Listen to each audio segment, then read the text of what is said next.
Olá pessoal, eu me chamo Ademilson Nunes, sou professor de eletrônica e hoje eu vou estar mostrando para vocês um componente muito interessante e muito utilizado nos notebooks, o MOSFET. Eu vou explicar para vocês de maneira bem simples o comportamento de um MOSFET de canal N e também o comportamento de um MOSFET de canal P. Por quê?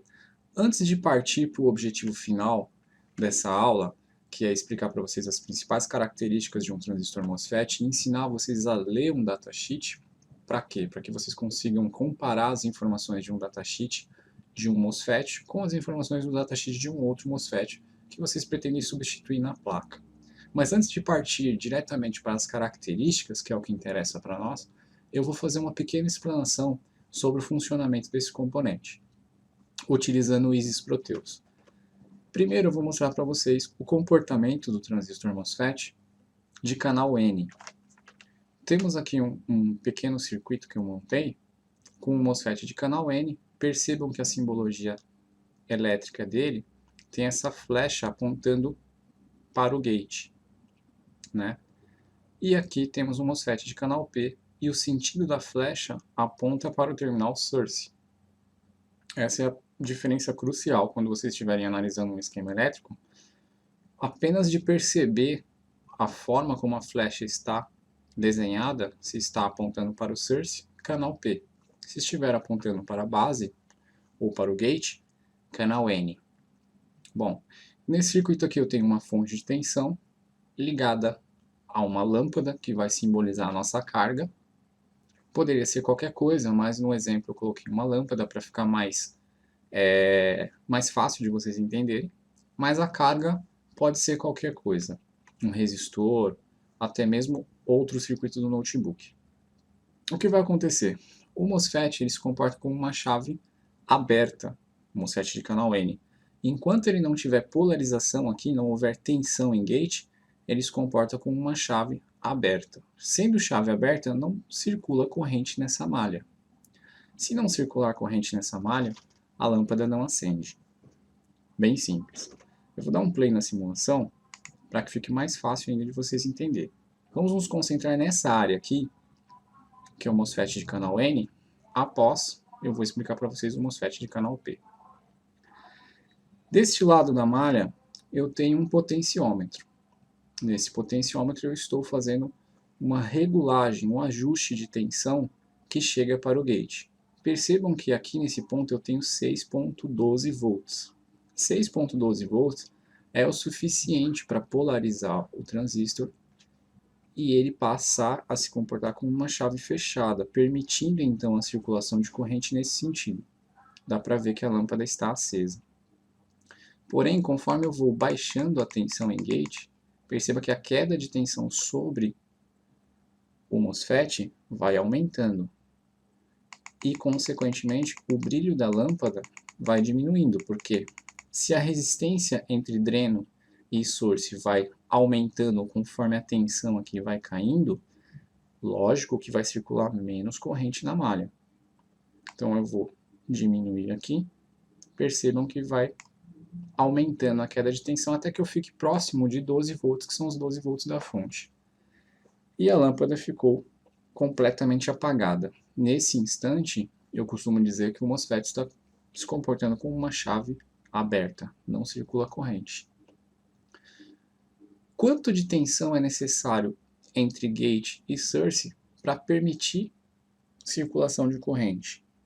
Bom, esse parâmetro é conhecido como VGS-TH, ou tensão gate source threshold. Esses são os termos que vocês vão buscar no datasheet quando precisar saber qual a tensão mínima que precisa existir em gate para que o MOSFET possa conduzir corrente entre dreno e source. Vou subir aqui a tensão bem devagar e vocês vão prestar atenção. Ó, eu estou com 1.3 volts e ainda não circula corrente. Significa que eu não atingi o mínimo necessário para que ele chaveie, para que ele conduza a corrente. Eu vou subindo a tensão mais um pouco. Percebam que já começou a cair a tensão aqui e a lâmpada acendeu um pouquinho.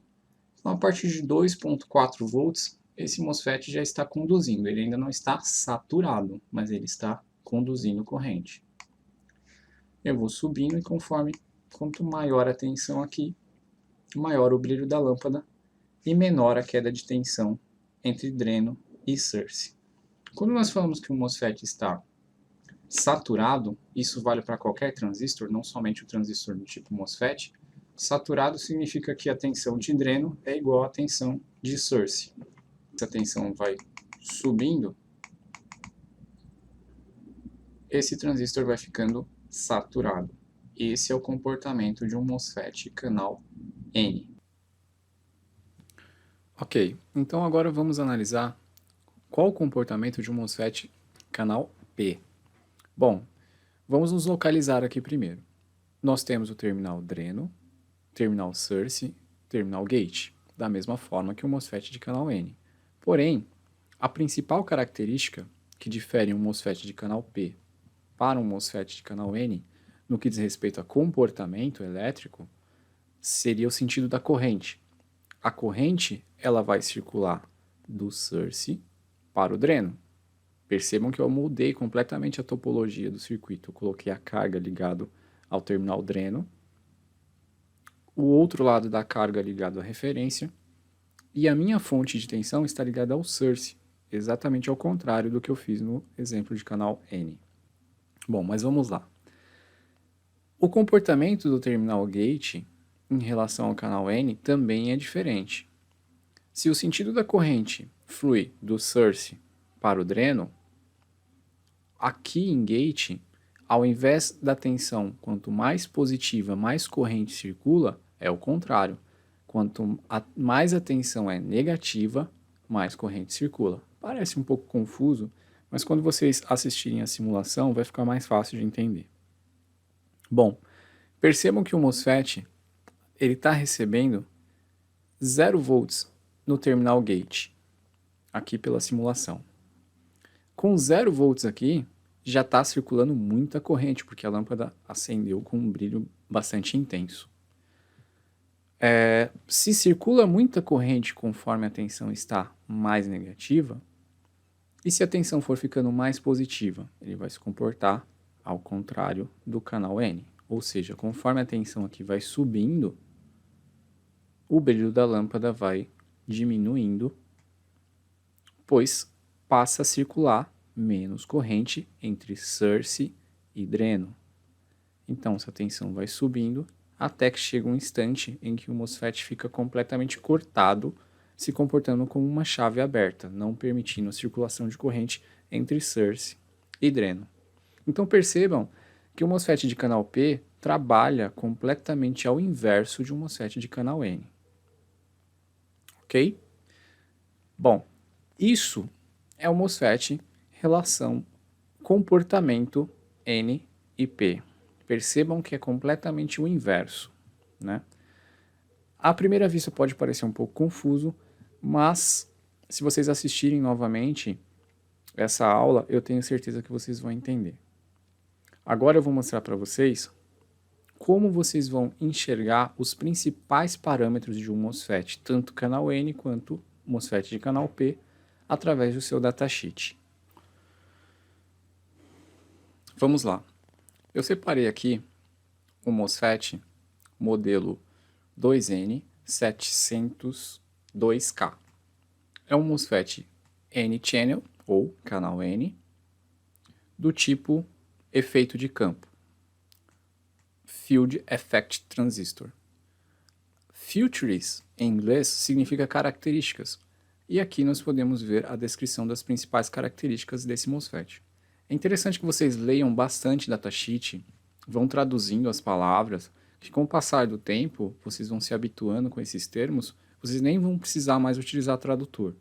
Vocês já vão conhecer e vão ler isso aqui de forma tão natural como se fosse escrito em português, né? Uma das características mais importantes é que datasheet muda de fabricante para fabricante e muda de modelo para modelo.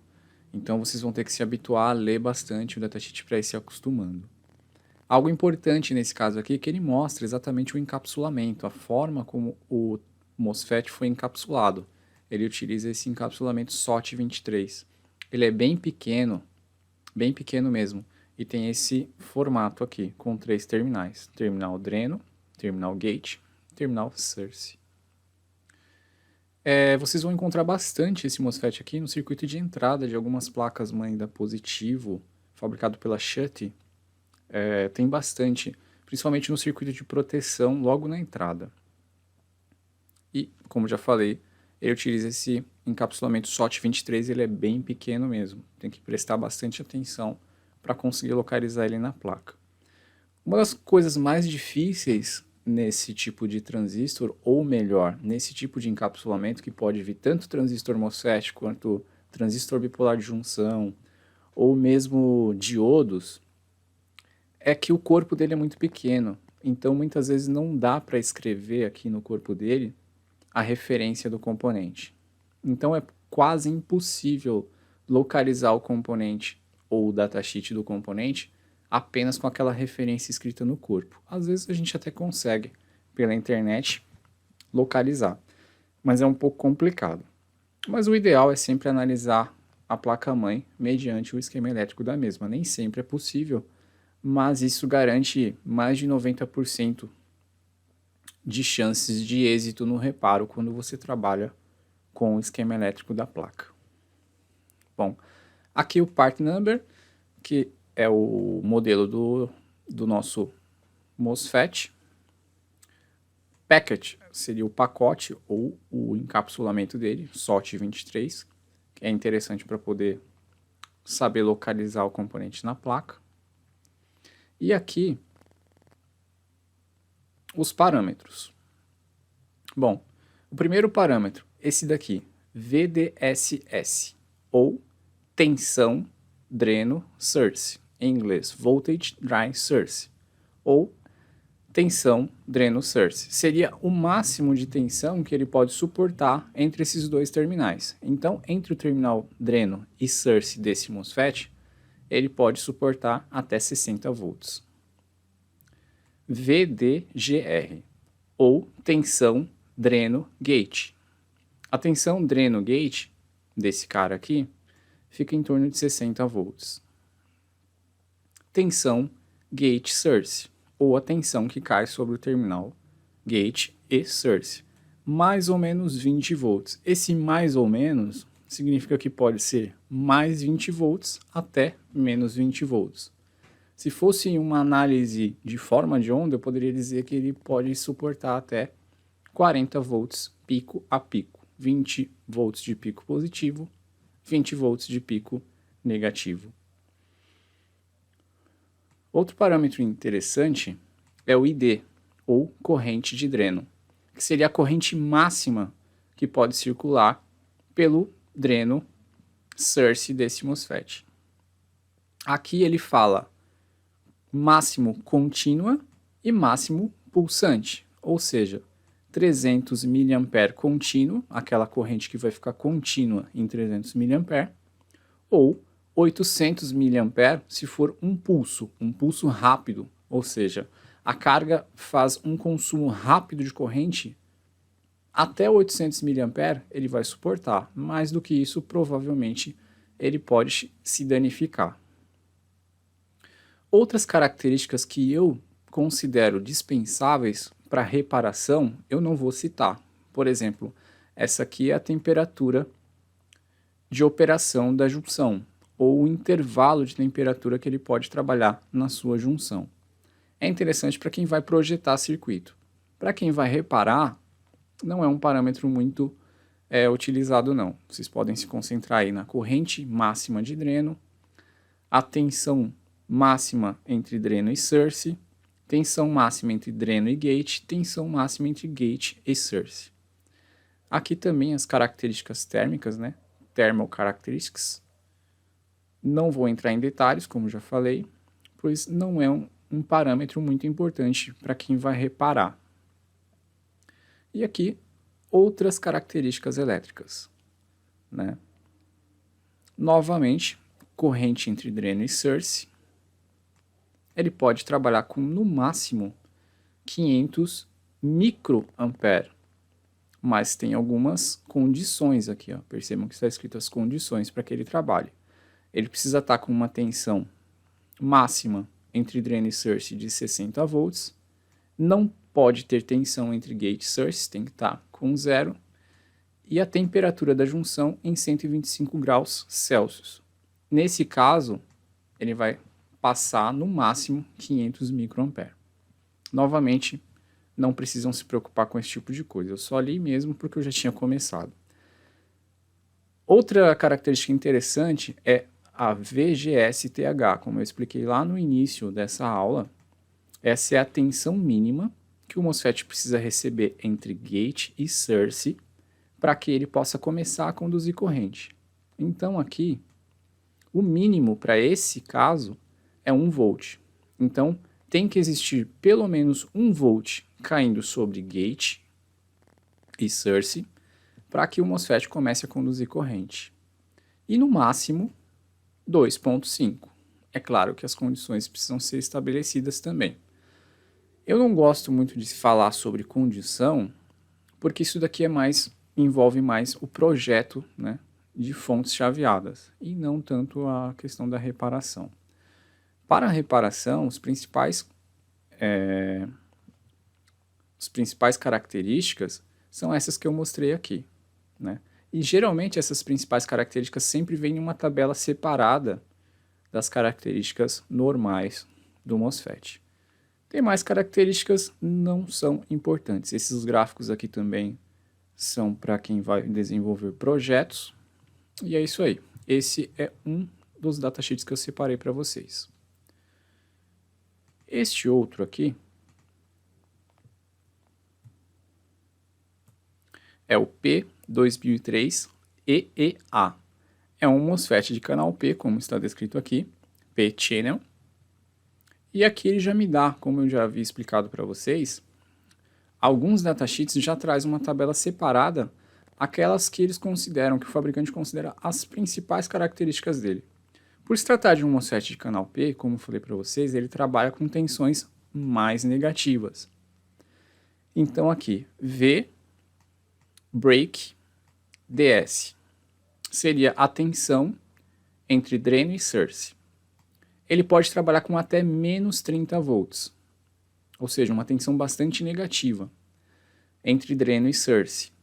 Mas, em placa-mãe, quase sempre vocês não vão trabalhar com essa tensão. Você vai trabalhar com 19 volts e por aí vai. Mas ele pode baixar bastante essa tensão, trabalhar até com tensões negativas. Em placa-mãe de notebook vocês não vão encontrar isso. RDS-on, lembra do parâmetro que eu acabei de explicar?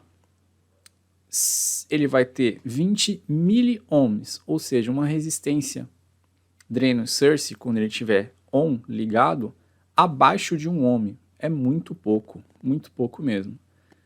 Ele vai chegar em 20 miliohms caso a tensão entre gate e source seja igual a menos 10 volts. E ele pode conduzir uma corrente de dreno de até 28 amperes. Essas três características são importantes se vocês observarem quando for substituir esse tipo de componente. Canal P, a tensão entre dreno e source, a RDS-on, caso for um circuito mais crítico, como um circuito do V-Core, circuito responsável por gerar tensão de trabalho para uma GPU, por exemplo, e outros circuitos mais críticos. Quando não for tão crítico o circuito, por exemplo, um circuito de entrada, um circuito responsável por gerar 3 e 5 volts na placa, o RDS-on não é um parâmetro tão importante. Mas é claro que se vocês puderem fazer a seleção do componente com uma RDS-on igual ou inferior, será ainda melhor. Aqui a simbologia técnica e aqui as outras características e parâmetros. Drain Source Voltage, ou tensão entre dreno e source, VDS, de menos 30. Gate Source Voltage, ou tensão Gate Source, de mais ou menos 25 volts, como já expliquei para vocês. Pode ser de mais 25 até menos 25, ou 50 volts pico a pico. Tensão aqui no caso seria a corrente de dreno, corrente contínua de dreno, aquela corrente que vai circular continuamente pelo terminal dreno. E aqui as condições, por exemplo, em 25 graus Celsius ele vai passar um limite de mais ou menos menos 28 amperes. E se for a 100 graus Celsius, menos 18 amperes e assim por diante. Aqui tem a corrente pulsante. Muita gente não observa esse parâmetro de corrente pulsante de dreno, porque seria aquela corrente que ele pode suportar num pulso, num pico. Por exemplo, teve um alto consumo na placa e ele bateu 70 amperes. Só que isso muito rápido, questão de milissegundos, ele vai suportar 70 amperes. Se ficar muito tempo em 70 amperes, o componente vai entrar em curto, vai apresentar fuga e por aí vai. Essa current avalanche é a mesma coisa, praticamente o mesmo termo, tá? Não vou entrar em detalhes, porque não é tão importante. Bom, nesse MOSFET aqui de canal P, seria isso. Bom, essa foi a aula de hoje, espero que vocês tenham gostado. E se você quiser ter mais informação referente a essa área de reparação de notebooks, análise de esquema elétrico, leitura de datasheets e se profissionalizar como um técnico reparador de notebook, eu recomendo que você se inscreva nesse treinamento. Você vai ter bastante informação, são muitas horas de conteúdo, onde eu passo detalhadamente conceitos tanto da parte teórica quanto da parte prática da eletrônica. Eletrônica aplicada para reparação de notebooks, análise de esquema elétrico e datasheets. E muitas outras coisas. Nós vamos aprender a fazer vários tipos de reparo, vários reparos ao vivo, e nessa caminhada eu tenho certeza que vocês vão aprender definitivamente a fazer reparação de notebooks. Então, se você gostou da didática, se você gostou desse mini treinamento que você acabou de receber, se inscreva no treinamento completo e vocês não vão se arrepender. Tem muita coisa bacana para vocês. Um abraço, galera. Até a próxima.